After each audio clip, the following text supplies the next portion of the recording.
തിരുവനന്തപുരത്ത് അമീബിക് മസ്തിഷ്ക ജ്വരം സ്ഥിരീകരിച്ച നെയ്യാറ്റിൻകര നെല്ലിമൂട് 93 പേർ നിരീക്ഷണത്തിലെന്ന് ആരോഗ്യവകുപ്പ്. ഇതുവരെ രോഗം സ്ഥിരീകരിച്ചവരിൽ ഒരാൾ പേരൂർക്കട സ്വദേശിയാണ്. ഇയാൾക്ക് രോഗം ബാധിച്ചത് എവിടെ നിന്നെന്ന് ഇതുവരെയും കണ്ടെത്താനായില്ല.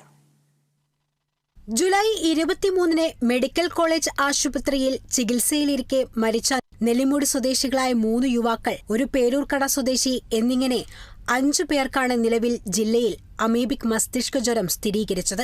നിലവിൽ 4 പേർ മെഡിക്കൽ കോളേജ് ആശുപത്രിയിൽ ചികിത്സയിലാണ്. നെല്ലിമൂട് സ്വദേശികൾക്ക് രോഗം ബാധിച്ചത് കാവിൻകുളത്തിൽ നിന്നെന്നാണ് നിഗമനം. എന്നാൽ പേരൂർക്കട സ്വദേശിക്ക് രോഗം പിടിപെട്ടത് എവിടെ നിന്നെന്ന കാര്യത്തിൽ വ്യക്തതയില്ല. പേരൂർക്കടയുള്ള ഒരാളിനും കൂടെ ഒരു പോസിറ്റീവ് റിപ്പോർട്ട് കിട്ടിയിട്ടുണ്ട്. അത് ഈ കൂട്ടത്തിലുള്ളതല്ല, മറ്റൊരാളിനും കൂടെ കിട്ടിയിട്ടുണ്ട്. ഒരാള് നമുക്കറിയാം, നേരത്തെ മരിച്ചുപോയ പേഷ്യന്റ്, അതും പോസിറ്റീവായിട്ട് കിട്ടിയിട്ടുണ്ട്.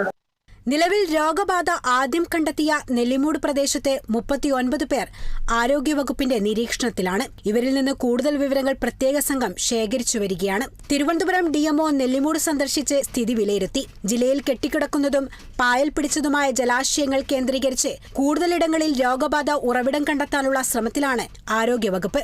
Kerala vision news, Thiruvananthapuram.